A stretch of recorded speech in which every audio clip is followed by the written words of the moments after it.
Hi friends, இன்றைக்கி நம்ம பச்சை பயிறு வச்சு ரொம்பவே சுவையாக இருக்கக்கூடிய லட்டு உருண்டை செய்ய போகிறோங்க. அது இப்போ எப்படி செய்கிறதுன்னு தான் இந்த வீடியோவில் பார்க்க போகிறோம். இப்போ தான் நம்ம சேனலை முதல் முறையாக பார்க்குறீங்கன்னா சப்ஸ்கிரைப் செஞ்சுக்கோங்க. இப்போ வாங்க வீடியோக்குள்ளே போகலாம். இதுக்கு நான் இந்த கப்பில் 1 கப் பச்சை பயிறு எடுத்திருக்கேன். இப்போ இதை ஒரு அடிகனமான பாத்திரத்தில் சேர்த்து இதை நல்லா வறுத்துக்கலாம். இது நல்லா வாசனை வரும். அதே சமயம் கலர் கொஞ்சம் நமக்கு மாறும், வாசனையும் வரும். அது வரைக்கும் நம்ம வறுத்து எடுத்துக்கலாம். அடுப்பை மீடியம் லோ ஃப்ளேமில் வச்சுக்கிட்டு நம்ம வறுக்கணும். இது நல்லா வாசனை வரும். அதே சமயம் நமக்கு கொஞ்சம் கலர் மாதிரி வந்திருக்கு பாருங்கள். இன்னும் கொஞ்ச நேரம் வறுத்தோம்னா நமக்கு கரெக்டாக இருக்கும்.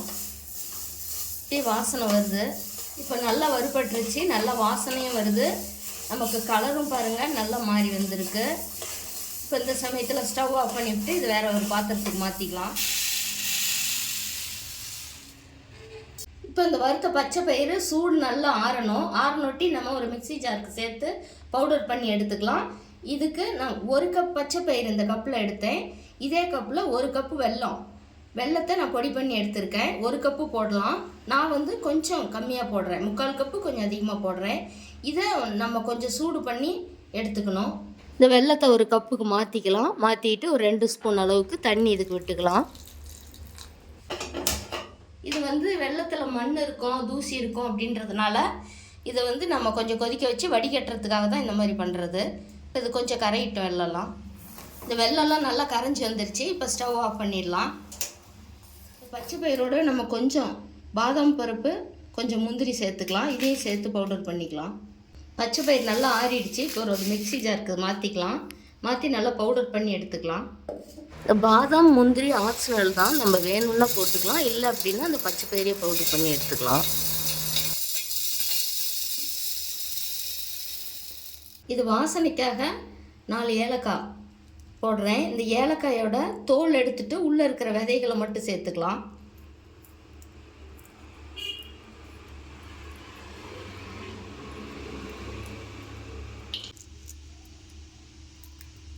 இது நமக்கு தோல் வாயில் சிக்குன்றதுனால நான் இந்த தோல் எடுத்துட்டு உள்ளே இருக்கிற விதைகளை மட்டும் போடுறேன்.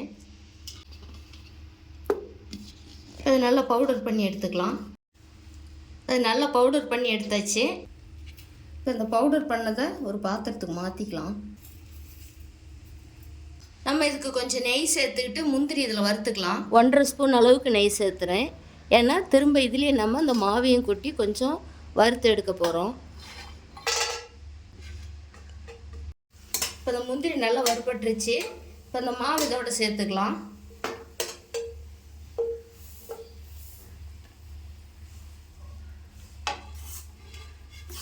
சேர்த்து இது நல்லா கலந்து விட்டுக்கலாம். இதில் கொஞ்சம் நெய் சேர்த்துக்கலாம். 1 ஸ்பூன் அளவுக்கு சேர்த்துறேன். இந்த நெய்யை சேர்த்ததும் அப்படியே கொஞ்சம் இதுலேயே நம்ம இந்த மாவை ஸ்டவ்வை லோ ஃப்ளேம்லேயே வச்சு கொஞ்சம் வறுத்துக்கலாம். இப்போ இந்த வெள்ளை கரைசல் இதில் சேர்த்துக்கலாம். ஸ்டவ் ஆஃப் பண்ணிடலாம். இப்போது இது வெள்ளை கரைசல் நமக்கு எல்லாம் சேர்த்தணுன்னு இல்லை, நமக்கு இது எவ்வளோ தேவையோ அந்த அளவுக்கு நம்ம இதில் வடிகட்டி எடுத்துக்கலாம்.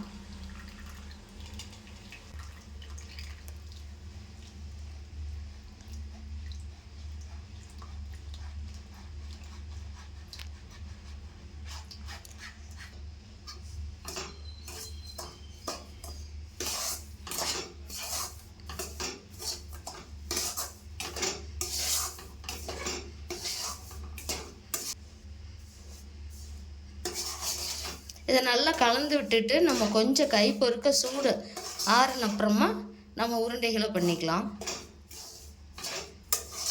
பாருங்கள் நல்லா கலந்து விட்டாச்சு.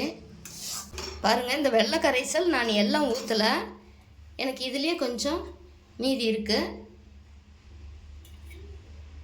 இதுவே இது போதுமானதாக இருக்குது, அதனால் நான் கொஞ்சம் நிறுத்திட்டேன். இப்போ இது கொஞ்சம் ஆறுனது நம்ம சின்ன சின்ன உருண்டைகளாக பண்ணிக்கலாம். பாருங்கள் இது கொஞ்சம் ஆறிடுச்சு, நம்ம உருண்டைகளாக பண்ணிக்கலாம்.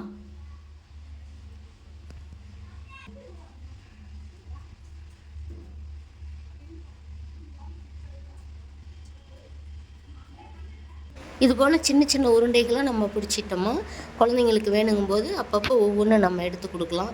இது டெய்லி ஒவ்வொரு உருண்டை குழந்தைங்களுக்கு நம்ம கொடுத்தோமா அவங்களுக்கு நல்ல ஒரு இம்யூனிட்டி பவர் வந்து அதிகரிக்குங்க. இப்போ இது போலவே எல்லா உருண்டைகளையும் நம்ம பிடிச்சி வச்சிடலாம். இதே போலவே நீங்களும் ட்ரை பண்ணி பாருங்கள். ட்ரை பண்ணி பார்த்துட்டு உங்களுடைய கருத்துக்களை கமெண்ட் பாக்ஸில் சொல்லுங்கள். இந்த வீடியோ பிடிச்சிருந்தால் லைக் பண்ணி ஷேர் பண்ணுங்கள், சப்ஸ்கிரைப் பண்ணுங்கள். தேங்க்யூ.